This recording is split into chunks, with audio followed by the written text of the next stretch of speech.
तेरी कामयाबी का, तेरी सफलता का, या फिर तू अपनी जिंदगी में कितनी ऊंचाइयों को छुएगा, इन सब का फैसला तेरा एटीट्यूड करता है। पहले तो तू ये जान जा कि एटीट्यूड कहते किसे हैं। हमारे समाज में रोड पर अकड़ के चलने वालों को, अपने से छोटों के साथ गुरूर के साथ बात करने वालों को कहा जाता है कि इस बंदे में बहुत एटीट्यूड है। लेकिन गाइस, ये कोई एटीट्यूड नहीं बल्कि बेवकूफ और बदतमीज इंसान की पहचान है। एटीट्यूड तो कहते हैं उसे जिस काम को पूरी दुनिया कहे कि इसे करना इम्पॉसिबल है। जब तुझसे हर कोई कहे कि तुझसे यह काम नहीं हो पाएगा, लेकिन उस समय तू कहे कि मैं इस काम को करके दिखाऊंगा, ये होता है एटीट्यूड। और यही एटीट्यूड फैसला करता है तेरी सफलता का और तू जिंदगी में किस मुकाम पर पहुंचेगा। जिसका सबसे बड़ा एग्जाम्पल है आजकल की 2 सुपरहिट मूवीज केजीएफ और पुष्पा। तूने देखा होगा केजीएफ में किस तरह एक माँ ने, जिसके घर में 2 वक्त के खाने का ठिकाना नहीं था, उसने अपने बेटे से एक वादा लिया था कि तू वादा कर, मरने से पहले तू दुनिया का सबसे अमीर आदमी बनकर मरेगा। और यहीं से उस बच्चे में एक एटीट्यूड पैदा हो गया दुनिया पर राज करने का। और अपने इसी एटीट्यूड की वजह से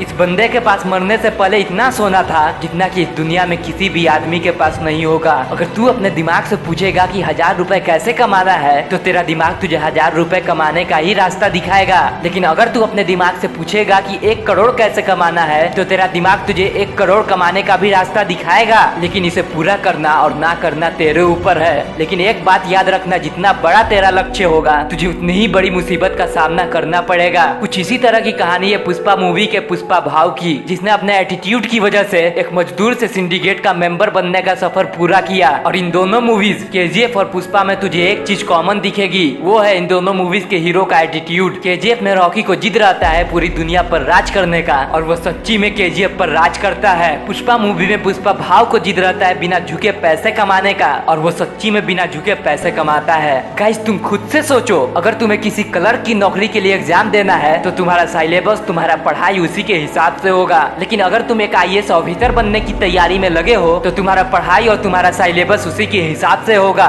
इसीलिए कहा जाता है कि तेरा एटीट्यूड बता देगा कि तू जिंदगी में किस मुकाम पर पहुंचेगा। जंगल का राजा शेर उस दिन से जंगल का राजा कहलाना बंद हो जाएगा जिस दिन वो भेड़ियों की तरह झुंड बनाकर शिकार करना शुरू कर दे। लेकिन नहीं, शेर के पास एक एटीट्यूड है कि चाहे सामने जंगल का सबसे बड़ा जानवर हाथी या फिर सामने जंगल का सबसे लंबा जानवर जिराफी क्यों ना हो, शिकार करेगा तो सामने से ही उसकी गर्दन पकड़कर। और यही वो एटीट्यूड है जिसकी वजह से शेर को जंगल का राजा कहा जाता है। गाइस, अब तो आपको पता चल ही गया होगा कि एटीट्यूड कहते किसे है और एटीट्यूड जरूरी क्यों है। तो गाइस, चेंज योर एटीट्यूड, बड़ा सोचो और बड़ा करो।